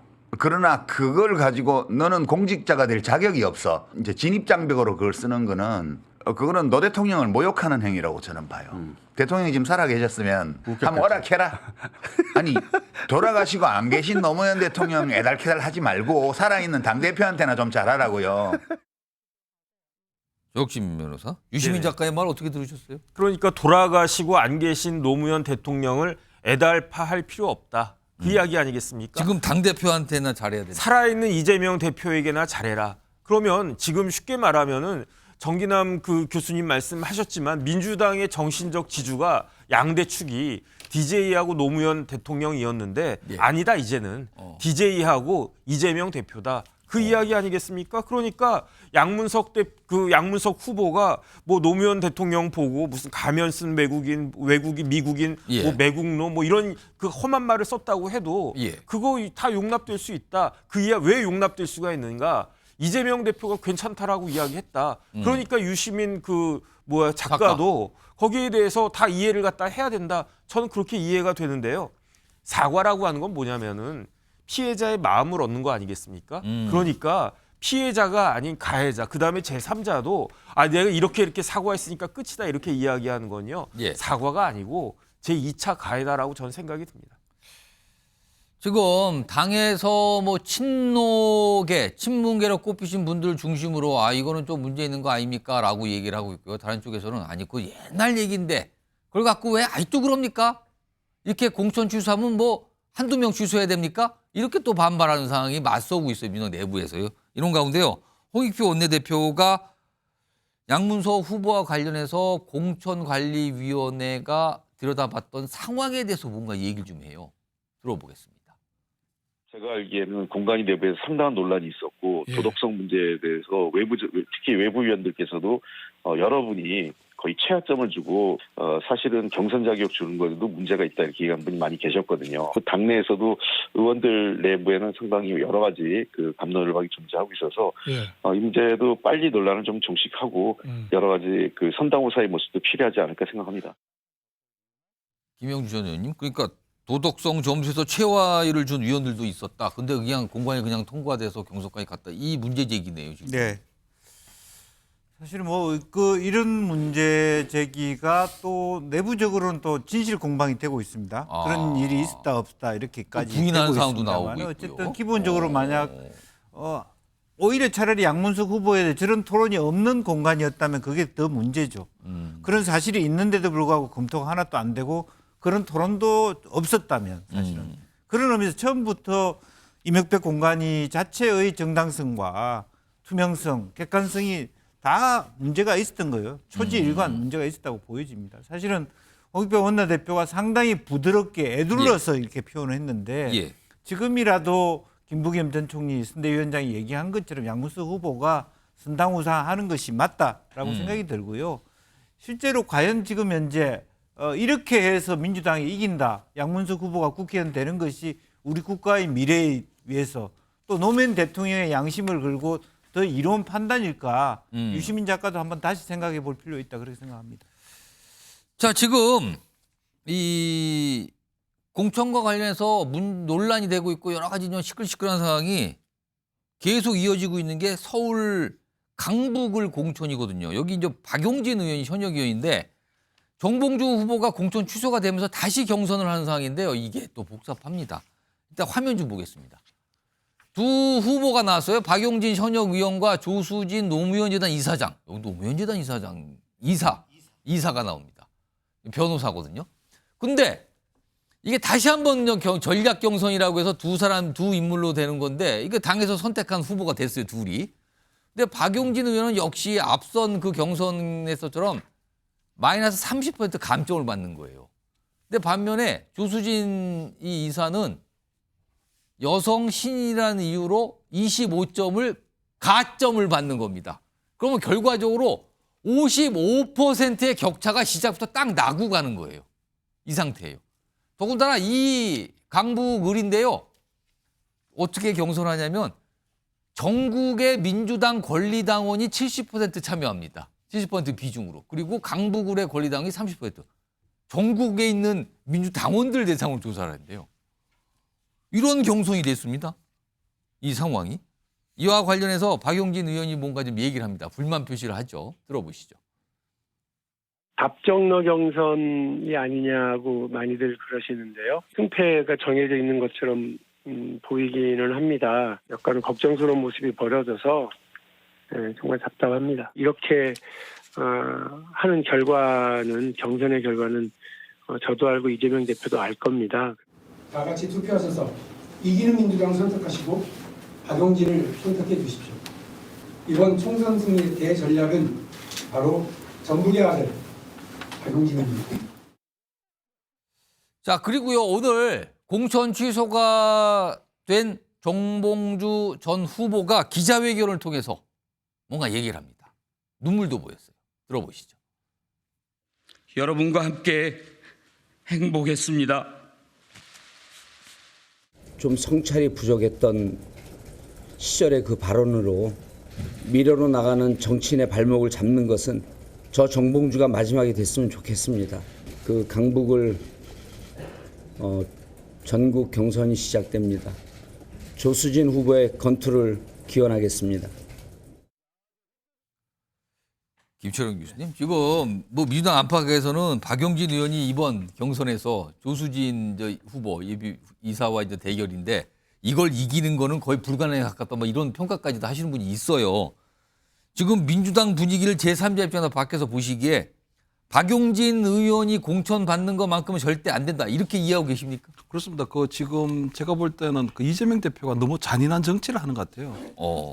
원래 현역 교체를 하려면 현역 의원을 교체를 하려면 현역 의원들에 대해서는 감점을 많이 주고요. 예. 정치 신인에게 많은 가산점을 주는 게 맞긴 맞거든요. 예. 근데 박용진 의원 같은 경우 상당히 성실한 의정 활동하고 대국민 이미지를 생각하면 하위 10% 들어갈 수 없는데, 그러니까 못했다라는 평가를 받는 의원 하위 10%에 들어가서 그렇습니다. 감점을 30%를 받는 그렇습니다. 거예요. 그러니까 하위 10%로 하면서 일단은 첫 번째 굴욕감을 줬고요.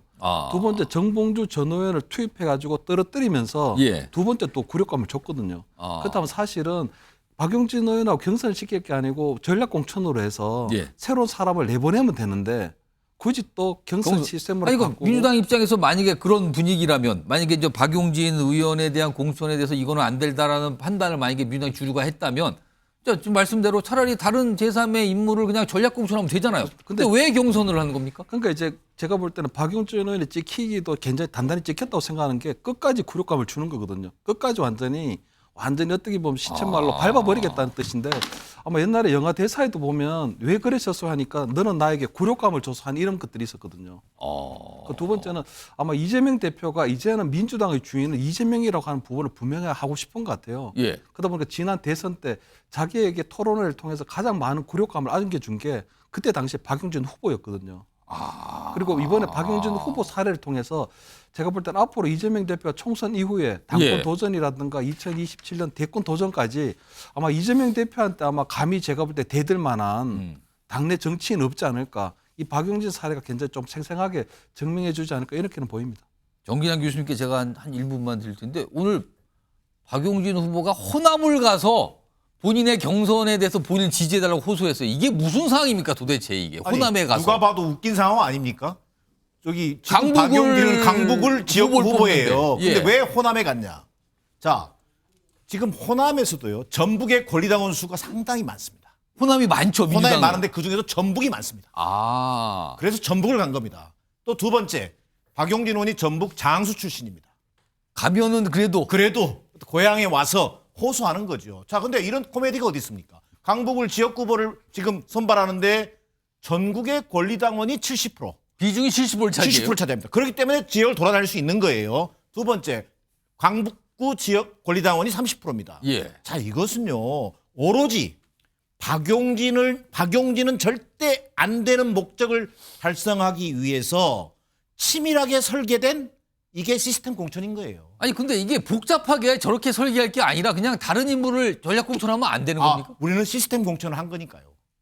이런 명분 외에는 아무것도 없다. 그다음 조수진 변호사 전략 공천 얼마든지 할 수 있습니다. 그런데 또 측근 또는 가까운 인사를 또 챙겼다. 저는 좀 전에 유시민 의원이 양문석 의원 막말에 대해서 변호하는 입장을 봤는데, 유시민 의원과 가장 가까운 사람이 조수진 변호사입니다. 방송도 여러 사람 갈릴레오라고 하는 이른바 유튜브도 같이 진행한 걸로 알려져 있습니다. 자, 조국 전 장관 지금 조국 혁신당으로 나오고 있죠. 나름대로 이재명 후보 대표 입장에서는 뭔가 외연을 든든히 하고 싶은 욕심이 있을 수 있습니다. 자, 그렇기 때문에 그동안 친명이라고 흔히 칭해지면서 당 내외에서 열심히 하던 사람들 약 20여 명이 후보의 공모에 응했습니다. 근데 그 공모도 처음에는 또 결선 투표를 한다는 등 그 중에 누구를 곧 공천할 것처럼 했습니다. 예. 결국은 제3의 인물, 어찌 보면 영입 인사라고 할 수 있겠습니다. 그런 사람을 끼워 넣어서까지 결국은 경선이라고 하는 어떤 외피를 둘러쓰고 있습니다만, 앞서 다시 언급합니다만, 이것은 이번 경선에 관해서는 이건 이재명식 정치 보복의 결정판으로 아마 역사가 기록할 가능성이 높아 보입니다. 자, 이런 와중에요. 요새 민주당에서 약간 총선과 관련해서 의석수에서 약간 낙관적인 얘기를 하는 목소리가 조금씩 나오고 있거든요. 관련된 목소리 좀 들어보시죠. 선거는 연못에서 김이 나는 거와 비슷합니다. 김이 나기 시작하면 그다음부터는 못 막는 겁니다. 제가 다녀보니까 벌써 우리 쪽으로 김이 나오기 시작하는 것 같습니다. 저는 선거를 많이 치러봤는데 한 번도 안 떨어졌어요. 지역에 다녀보니까 이제는 지지자들의 사기가 지금 오르기 시작을 했습니다. 이럴 때 조심해야 됩니다. 말 실수하지 않도록 하고 여론조사상으로도 좀 상승세를 타기 시작한 것 같습니다. 이런 기회를 또 잘 살려가지고. 김영주 전 의원님, 이거 다시 낙관론 나오는 겁니까 지금? 사실 뭐 그런 분위기가 없잖아 있는 건 사실입니다. 최근에 변화가 일방적으로 민주당이 조금 뭐 수세적이라다가 다시 올라온 건 맞는데 공개적으로 얘기한단 말이지. 지난번 지방선거 때도 제가 알기로는 이해찬 전 총리님께서 다녀보니까 방송에 나와서 그랬죠. 우리가 다 이긴 것처럼 얘기했는데 그래요?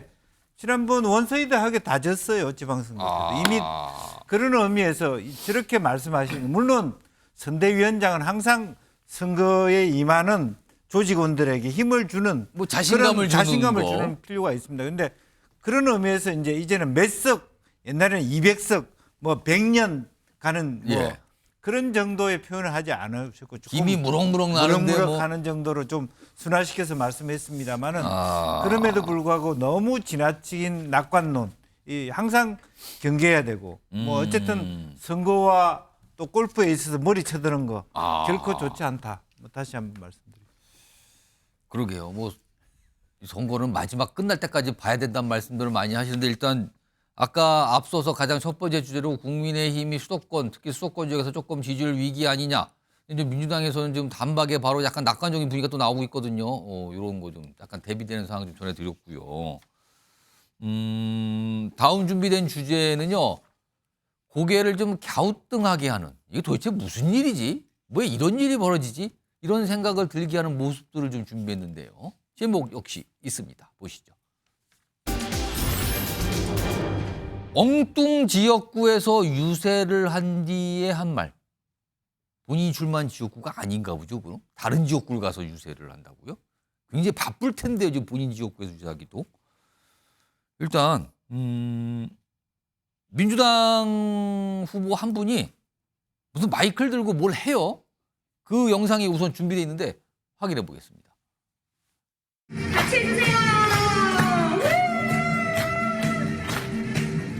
축하드립니다. 잘 부탁드립니다.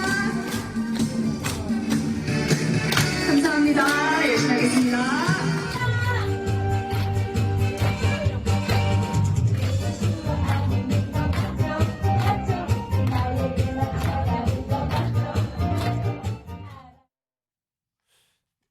보니까요, 이게 안규령 후보잖아요. 서울 도봉갑의 민주당 후보인데 이 안규령 후보가 앞서 논란이 있었던 게 전 뭐 누구하고 누구를 비교하면 누가 더 잘생겼냐는데 다 이재명 대표가 잘생겼다고 얘기해서 그게 참 논란이 됐었는데 근데요, 지금 마이크를 들고 노래를 하는 게 아마 본인 지금 지역구 출마한 곳이거든요. 근데 지금 선거법상 이게 선거운동 기간이 아니기 때문에 마이크를 잡으면 후보들이 아무 안 되는 상황이거든요. 근데 마이크를 잡고 노래를 한단 말이에요. 그리고 잘 부탁한다는 말을 했다 그래요, 저기서. 자, 그러다 이게 논란이 됐거든요. 그거에 대해서 해명이 좀 있습니다. 화면 좀 보겠습니다. 자, 여기 보면 안규령 도봉갑, 민주당의 서울 도봉갑 예비후보 선거운동복을 입고 지금 입었어요. 마이크를 이용해 잘 부탁한다는 발언을 했다는 거죠. 이게 좀 선거법 위반 아니냐는 논란인데 그거에 대해서 해명이 나왔어요. 이 후보 측에서. 노래를 잘 못하지만 잘 부탁드린다는 취지다. 노래에 대해서 약간 부탁한다는 취지였다. 선거운동은 아니다. 그리고 노래를 하라고 얘기가 나와서 노래를 한 것뿐이고 잘 부탁한다는 거는 선거운동 관련해서 잘 부탁한다는 게 아니라 노래를 못하지만 그래도 잘 부탁한다는 거다. 노래에 관련해서. 조혁진 변호사, 이게 무슨 소리입니까 이게? 글쎄요, 제가 봤을 때 노래 잘하는 것 같은데요. 그런데 이제 지금 우리나라 공직선거법 91조에 어떻게 규정하냐면요. 누구든지 선거운동을 위해서 확성장치, 다시 말해서 마이크죠. 마이크를 사용할 수 없다 이렇게 규정하고 있어요. 선거운동을 위해서 확성장치를 사용할 수 없다. 마이크가 확성장치. 그렇죠. 그러니까 그 선거운동할 때 마이크를 갖다 쓰면 안 되는 거예요. 원칙적으로. 아, 그러니까 보니까 당대표들도 마이크 잡는 거 그것도 조심하고 그냥 육성으로 그냥 하는 경우가 많잖아요 지금요. 그래서. 그런데 뭐 이해할 수 있는 게 그 법원장 출신의 최재형 그 후보가 마찬가지로 마이크 잘못 썼다가 벌금 50만 원인가 받았었단 말이에요. 그러니까 뭐 그러려니 하는데 그런데 그런 일이 있었고 그 최재형 의원 때문에 많은 사람들이 아 마이크 쓰면 안 된다 이걸 갖다가 숙지하게 됐는데 그럼에도 불구하고 후보가 저렇게 마이크 들고 막 뛰어다니는 걸 보니까 조금 웃기긴 한데요. 그리고 잘 부탁한다는 발언의 취지가 노래와 관련해 잘 부탁한다 그러니까 굳이 이제 선회를 하자면 내가 노래를 갖다가 할 테니까 잘 들어주시기를 부탁한다 이 말을 줄여가지고 잘 부탁한 거다라고 이야기를 갖다가 했는데 아예 그냥 차라리 내가 좀 실수했다 그냥 그 미안하다 이런 정도로 사고하고 앞으로는 조심하겠다 이런 게 낫지 저렇게 변명하는 게 변명이라고 통해지겠습니까? 저는 그런 생각이 듭니다. 다음 준비된 화면 좀 보겠습니다. 근데요 이 안규령 예비 후보가요 또 여러 가지 또 주목을 받은 게 있는데 타 지역에서 선거운동을 한 것 같은 모습이 있는데 지금 여기는 도봉갑이거든요 서울과. 근데 도봉을 지역인데 가서 거기 복지관을 방문했대요. 그리고요 강북갑 지역에 가서 퇴근길 인사를 했대요. 근데 그거에 대해서 이제 이거 어떻게 된 겁니까 하니까 도봉을 지역 복지관 도봉 노인 복지관 간 거는 모든 도봉구 어르신들이 이용하시는 곳에서 갔다. 거기가 도봉을이니까 을인데도. 그리고 강북갑 지역을 간 거는 퇴근 때 도봉 주민 비율이 높아서 거기 갔다. 김영주 전 의원님 이거 해명은 어떻게 들으셨어요? 뭐 처음 간 후보치고는 여유가 있네요. 아. 매우 포괄적인 선거운동을 아마 다음... 그러니까 이게 지역을 보면 본인의 도봉갑, 도봉을, 강북갑을 막 다닌 거예요 지금. 다음에 대선 나오면 일본에서 선거운동할 사람, 일본에도 한국 사람이 있다고. 사실은 현실적으로 지역에 가면요, 지역에서 저분은 특히 이제 지역을 잘 모르니까 사실 좀 뭐랄까 생소하다고 할 수 있죠. 옆에서 안내해 주는 분이 정확하게 어디를 가는지를 안내해 줘요. 아시는 분이. 그렇다면 지금 저런 실수가 나온다는 것은 안내해 주는 사람조차도 제대로 된 선거운동원이 없다는 얘기밖에 안 돼요. 안내하는 분도 막 헷갈려한다. 여기가 어느 지역에 속하는 건지. 그런 사람이 있을 수가 없죠. 모든 지금 서울 강북 지역에는 다 인재근 의원이 같이 이렇게 함께 해왔던 뭐 김근태 의장님부터 해서 그런 운동원들이 있는데 아직까지 그렇게 그분들을 잘 못 모셔왔다는 얘기밖에 안 되거든요. 물론 저 말이 안 되는 건 아니에요. 지역은 다른 지역구지만 우리 지역으로 많이 오시는 분이 있어서 이렇게 인사하는 거 그 전혀 말이 안 되는 건 아닙니다. 근데 그럴 때는 통상 그 옆 지역구 후보 같이 다니지 않습니까? 네네. 뭐 그렇게 해야 되는데 어찌 보면 우리가 충분히 다 그걸 뭐 다 알고 저런 의지를 다 뭐 파악할 수는 없지만 최소한 지금 저런 모습은 어디가 어딘지 모른다는 것은 저분의 문제가 있는 게 아니라 지금 처음으로 지역 가는 후보가 안기령 후보만 있는 게 아닙니다. 막 낙하산식으로 막 여기저기 험지를 다니시기 때문에 그럴 수 있는데 중요한 것은 그럴 때일수록 그 지역을 정확하게 선거운동을 했던 분들이 있기 마련이거든요. 실수가 없는데 그런 것은 아직까지 안 후보가 지역 내에서 안착되지 못했다는 반증이다. 그렇게 봅니다. 그리고 다음 등장하시는 분도 이제 실수를 한 거죠. 이거는 막 틀려요 이름을. 보겠습니다. 화면 좀. 여기 지금 류사명 민주당 서울 동작을 예비 후보인데 SNS상에 전 고의된 최수근 상병 요 사안에 대해서는 뭐 글을 썼는데 처음에는요 이게 그제 어제까지 진행된 건데 처음에는 고 최상병 일병 이게 무슨 소리입니까? 지금 최상병인데 또 일병은 뭡니까 지금? 그러니까 이걸 고쳐요. 다시 고 최상병 상병으로. 이쯤 되면은요. 이 최상병의 진짜 이름을 모른다라고 생각이 들잖아요. 게다가 어서 얘기를 들은 건지 보다 또 고칩니다. 그래서 이번 제대로 고칩니다. 고 최수근 상병. 이게 좀 뭐라 그랬잖아요. 사람들이 이게 뭡니까라고. 그러니까 본인이 좀 설명을 좀 하고요. 경쟁 후보인 국민의힘 후보도 또 한마디 합니다. 들어보시죠.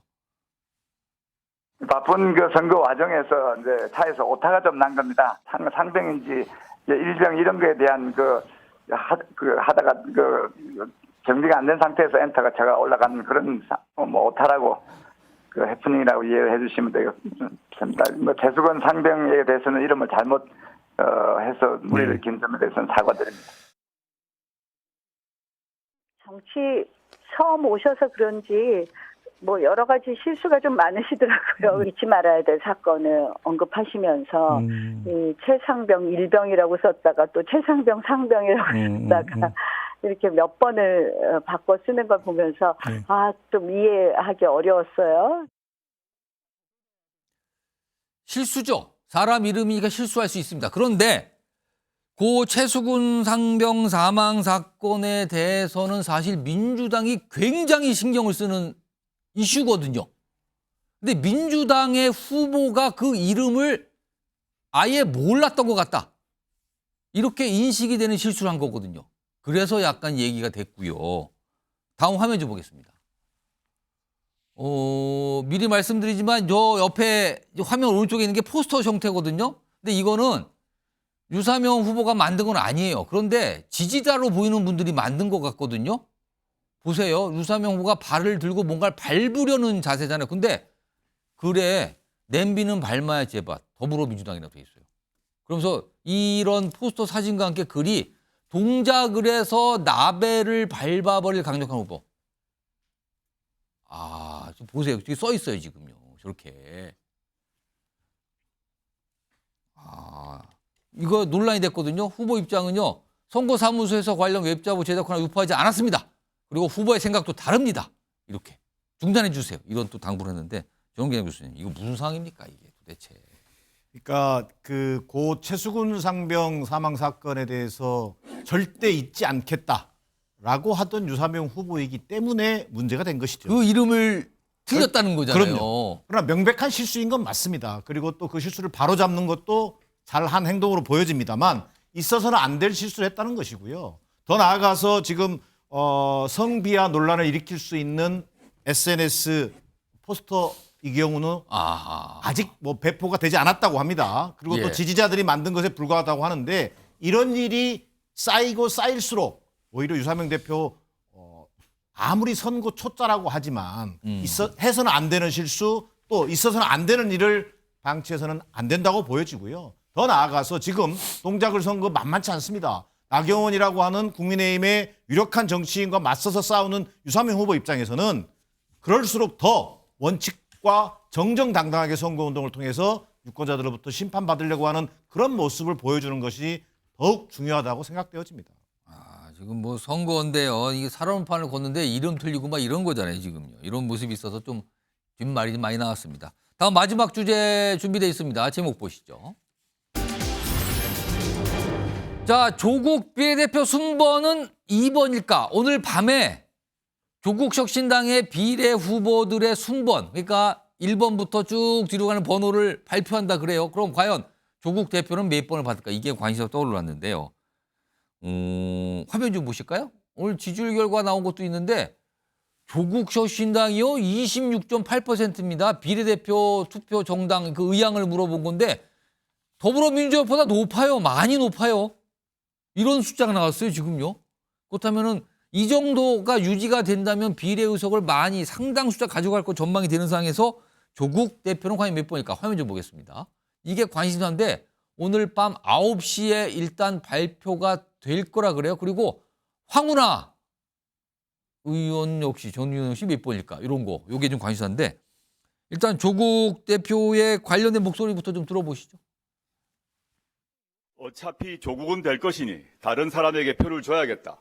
무난한 당선권 배치, 전략적 후순위 배치 이런 조언을 해주신 분도 있습니다. 저를 압도적 1위로 만들어 주십시오.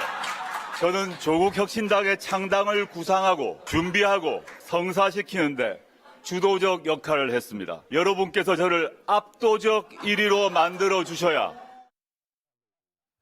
김천영 교수님, 일단 비례대표 후보는 통상적으로 정당에서 1번, 그러니까 홀수는 여성 후보, 짝수 남성 후보를 이렇게 번갈아가면서 배치하거든요. 그렇다면은 그거대로라면 남성 후보는 2번이 가장 높은 번호인데 조국 대표가 2번을 받을까요? 거의 뭐 100%라고 봐야죠. 100%다. 그렇습니다. 왜냐하면 본인이 어쨌든 창당을 하게 된 배경도 보면 어떤 형사적인 판결과는 별개로 본인이 정치적 무죄를 주장하고 싶은 부분이 있는 거거든요. 예. 본인은 이 뭐 조국 혁신당에서 매석을 얻는 게 중요한 게 아니고 본인이 결국은 정치적 무죄를 받느냐 안 받느냐. 그게 국회의원이 되는 거다. 그렇습니다. 국회의원이 돼가지고 어쨌든 뭐 이번 총선이 끝나고 난 다음에 당선자 신분으로 그칠지 아니면 뭐 하루나 뭐 수개월의 국회의원 할지 모르지만 본인이 분명히 이번 총선을 통해서 본인이 확인받고 싶은 게 있기 때문에 저는 이번을 뭐 무조건 받을지 않을까. 그리고 특히 뭐 당원들을 향해서 압도적 1위로 만들어 달라고 한 부분이 있기 때문에 제가 볼 때 뭐 당원들이 당연히 근데 요즘에 지지율이 보니까 오늘 20% 넘는 것도 와서 좀 비례대표를 상당 숫자 뭐 10개 이상 얻지 않는가라는 전망인데 그럼 뒷부분을 받을 가능성은 없을까요? 제가 볼 때 그렇게 해서 뭐 이 매석을 더 늘린다는 걸 더 중요하게 생각하지 않은 것 같고요. 단지 좀 의아스러운 건 조국 혁신당이 보면 어쨌든 조금 저렇게 지지율이 처음에 넣은 부분은 어떤 민주당의 공천 갈등에서 비롯된 친문 당원들의 이동 또는 뭐 또 반윤 연대라고 하는 확실한 그런 뭐 이 투쟁성을 보였기 때문에 선명성에 대한 부분도 있는데 제가 볼 때 지금은 조금 셀럽 어떤 신드롬이라고나 할까 어떤 셀럽 신드롬 셀럽 신드롬처럼 약간 중도층의 밴드웨건 현상도 좀 나타나는 거거든요. 저 조국 전 장관이 어쨌든 무슨 신드롬을 일으키니까 나도 덩달아 좀 투표하는 그런 밴드웨건 효과도 좀 나타나고 있는 게 아닌가 싶어서 어떤 중도층에도 상당히 어떤 영향을 미치고 있는 게 아닐까. 중도층의 숫자를 보니까 표심 변동도 좀 생기고 있는 게 아닌가 이렇게는 좀 보입니다. 26%가 넘는 비례 정당 지지율이 오늘 공개가 됐습니다. 여론조사에서. 자, 이런 상황에 다른 신당 얘기가 하나 있네요. 화면 좀 보겠습니다. 여기 보면은 새로운 미래거든요. 새로운 미래. 여기 보면 광주 광산을의 지역구에 이제 도전한다고 이낙연 새로운 미래 대표가 선언했잖아요. 근데 여기 보면은 지금 민주당 후보인 민영배 후보하고 이낙연 대표의 이 후보 지도 차이가 많이 납니다. 한쪽은 지금 65% 넘어가는데 여긴 17% 정도거든요. 이거 김영주 전 의원님, 이낙연 대표 지지율 이거 어떻게 보세요? 생각보다 낮은 겁니까? 저렇게 예측하셨습니까? 생각보다 높은 겁니까? 뭐 어떻게 보면 적절하다라고 적절하다고 봐야 보세요? 사실은 왜냐하면 이제 이 안에 17%라고 하는 것에 약간의 어떤 동정표가 있는 겁니다. 그러니까 실제적으로 보면 여전히 이 이낙연 후보는 배신자 프레임을 갖고 있고 그 반사 이익을 전부 다 조국 전 장관이 가져가는 상태에서 본인 거는 못 가져가고 있는 거예요. 그 지지세를 그러면은. 민영배 의원이 뭐 사실은 일반적으로 어떻게 국민적인 지지를 받든 안 받든 65%를 가져간다라고 하는 것은 이번 총선까지는 어쨌든 뭐 죽었다 깨도 이재명과 함께 하겠다라고 하는 호남에서 결속이 있는 거고요. 이낙연한테 줄 바에 차라리 조국한테 주겠다는 방향이 그 많은 수도권에 아까 이제 박용진 의원이 전주까지 갔습니다만은 수도권의 호남의 출신들이 뭐 저 기동민 뭐 임종석 뭐 줄줄이 윤영찬 줄줄이 이렇게 낙마를 하고 있음에도 불구하고 아직까지 새로운 미래에게는 표를 주지 않겠다. 다만 17% 온다는 것은 개인적인 인연 호남에서는 이낙연 후보와의 동향도 있을 거고 학연도 있을 것이고 뭐 그런 부분에 대한 어떤 표가 그렇게 나오고 있지 않느냐 그렇게 보입니다. 정기환 교수님 한 1분 정도 시간이 있는데요. 아니 이낙연 대표는 뭐 호남의 대표적인 인물, 호남 인물 이렇게 꼽히는데 이거 좀 너무 낮은 거 아닙니까? 지역 출마를 선언한 상태에서 도전을 하고 있는 건데. 이낙연 대표 입장에서 대단히 실망스러운 지지율인 것만은 분명합니다. 그러나 지금 호남 유권자들의 정서에 비추어 본다면 오히려 이낙연 대표의 17.8%라고 하는 것은 나름대로 좀 지지율이 나왔네. 그렇게 평가해야 이런 됩니까? 얘기가 나올 정도의 저는 수준으로 보입니다. 왜 그러냐면요. 실제로 지금 호남에서 관통하고 있는 것은 윤석열 정권 심판을 위한 이재명 대표 중심으로 단결하자. 이 정서가 우선 팽배합니다. 자, 그리고 또 비명을 중심으로 한 민주당 내 비주류들의 입장들은 뭐냐면 이재명 대표의 어떤 공천 과정에서의 어떤 실망감이라든지 리더십에 대한 회의감들이 팽배해지면서 자, 조국 혁신당으로 비례는 가자라고 하는 흐름으로 지금 확산되고 있거든요. 그런 것을 비춰본다면 여전히 이낙연 대표는 분열 책임론으로부터 지금 자유롭지 못한 속에서 저런 성적밖에 받을 수 없는 현 주소인 것 같습니다.